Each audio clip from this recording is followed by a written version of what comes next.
நண்பா, உங்களுக்கு எல்லாம் கூகுள் மேப் தெரியும் அப்படின்னு நினைக்கிறேன். கூகுள் மேப்ல நீங்க ஒரு இலக்கை செட் பண்ணிட்டு அந்த பாதையில கரெக்டா போயிட்டே இருப்பீங்க. சம்திங் ஏதோ ஒரு பிரச்சனையால அந்த பாதையை நீங்க தவற விட்டு இருந்தா கூட மேப் உங்களை பிளேம் பண்றது இல்லை. ஏன்டா கரெக்டா தானே காமிக்கிறேன், ஒழுங்கா போக வேண்டியது தானே அப்படின்னு உங்ககிட்ட கேட்கறது இல்லை. அது என்ன பண்ணும் அப்படின்னா, அதோட வேலையை கரெக்டா பண்ணும். என்ன பண்ணும் அப்படின்னா, இன்னொரு பாதையை கண்டுபிடிச்சு உங்களுக்கு சொல்லி கொடுத்து உங்களை அதே குறிக்கோள்ல போய் அடைய வைக்கும்.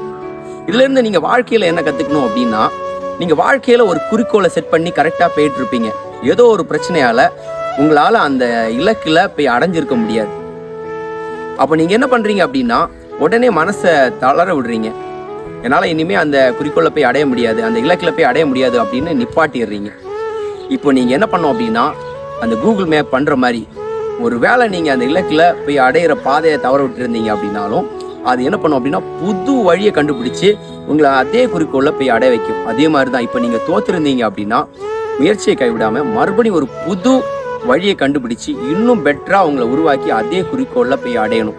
ஸ்பெஷலி இந்த வீடியோ யாருக்கு அப்படின்னு பாத்தீங்க அப்படின்னா, SSC GDல நல்லா முயற்சி செஞ்சு மறுபடியும் ஃபெயிலுவர் சந்திச்ச நண்பர்களுக்காக தான். உடலிங்கே உயிரிங்கே தடுமாறும் ஆவியங்கே உருகினேன் நான் உருகினேன் என்று உயிரில் பாதி கருகினேன்.